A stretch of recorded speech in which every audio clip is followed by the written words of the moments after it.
안녕하십니까. 조국혁신당 박은정입니다. 지난 주말 서울중앙지검은 김건희 여사의 도이치모터스 주가 조작 및 명품 가방 수수 혐의에 대해 한 사건당 5시간 동안 비공개 조사를 진행했다고 합니다. 서울중앙지검은 우리 법 앞에 예외도 특혜도 성역도 없다던 검찰총장을 패싱하고 김건희 맞춤 서비스로 출장 조사까지 나갔습니다. 중앙지검은 문재인 정부 때 법무부 장관 지휘로 검찰총장의 도이치모터스 주가 조작 사건 지휘권이 박탈돼 있기 때문에 사전에 보고하지 않았다는 핑계를 대고 있지만 지휘권을 상실한 것은 어디까지나 총장이 한정됩니다. 중앙지검은 차장 이하 대검 간부에게 보고했습니까? 국가기관인 검찰의 보고체계는 윤석열 전권 검찰에서 이미 형해화된 것으로 보입니다. 총장의 지휘권이 살아있는 명품 수수, 가방 수수 사건 역시 사전에 보고하지 않았다고 합니다. 도이치모터스 조사 일정을 조율하는 과정에서 이미 명품 가방 수수 의혹에 대한 조사 일정도 함께 이루어졌고 조사 장소 또한 김건희 여사의 제안으로 서울중앙지검이 청와대 인근의 창성동 대통령 경호처 부속 청사로 출장 간 것이 아니라면 명품 가방 수수 의혹을 수사하는 중앙지검 형사 1부장은 도대체 왜 부속 청사로 동행한 것인지요. 당연히 해야 하는 보고를 하지 않은 것은 직무유기이고 보고를 하지 못하게 했다면 직권남용에 해당할 것입니다. 대검 감찰부는 당의 사안에 대해 즉시 감찰에 착수해야 합니다. 이원석 총장은 이창수 중앙지검장에 대하여 징계를 청구해야 합니다. 이처럼 윤석열 대통령과 배우자 김건희는 중대비위 국정농단에 해당하는 각종 범죄 의혹이 있음에도 수사기관은 오히려 국민의 불신을 가중시키고 있습니다.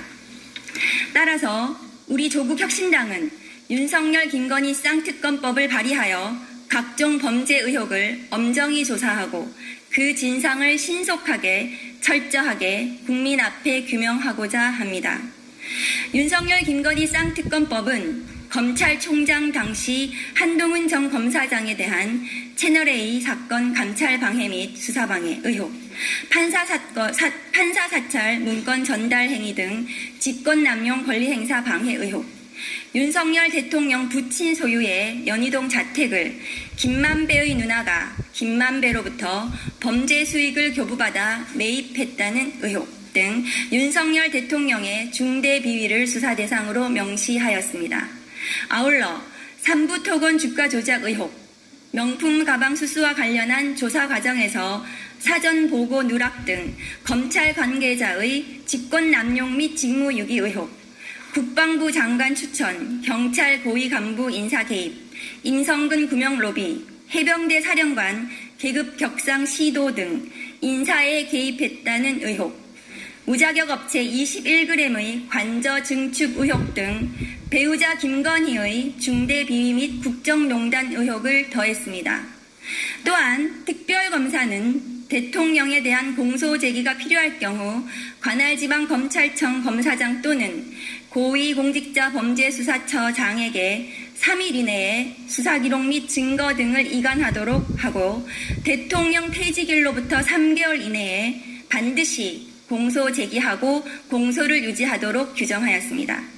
그리고 압수수색에 있어서 군사상 비밀, 공무상 비밀과 관련한 제한 규정을 적용하지 않도록 함으로써 성역 없는 압수수색이 이루어질 수 있도록 했고 대통령이 특별검사를 해임할 때 국회의 동의를 얻도록 규정하였습니다. 윤석열 김건희 쌍특검법을 통해 특권, 특혜, 성역 없는 수사가 이루어지기를 고대합니다. 오직 특검만이 중대비위, 국정농단 등을 바로잡고 법치주의를 실현하는 길일 것입니다. 당의 수사 대상자들은 국민의 인내심이 한계에 이르렀음을 직시하기 바랍니다. 감사합니다. 보도자료 배포한 내용에 대해서 질문하시면 말씀드리겠습니다. 특검법에서 네. 어떤 부분이 좀 더 약점이 윤석열 대통령에 대한 특검법은 처음입니다. 그리고 김건희 그 여사와 관련된 특검법은 민주당에서 이성윤 의원 발의 종합특검법과 김용민 의원이 당론으로 발의한 특검법이 있습니다. 거기에 더해서 저희들은 조국혁신당은 임성근 구명로비 의혹 등 최근에 새로 나온 삼부 토건 주가 조작 의혹도 들어갔고요. 관저 증축 관련해서도 특정 업체가 무자격 업체가 증축한 것을 확인하고 그 부분을 더 추가했습니다. 오늘 발의하는 쌍특검법에 대해서도 법사위 전체 회의 상정을 요청은 드렸는데 민주당에서 고심할 것으로 생각하고요.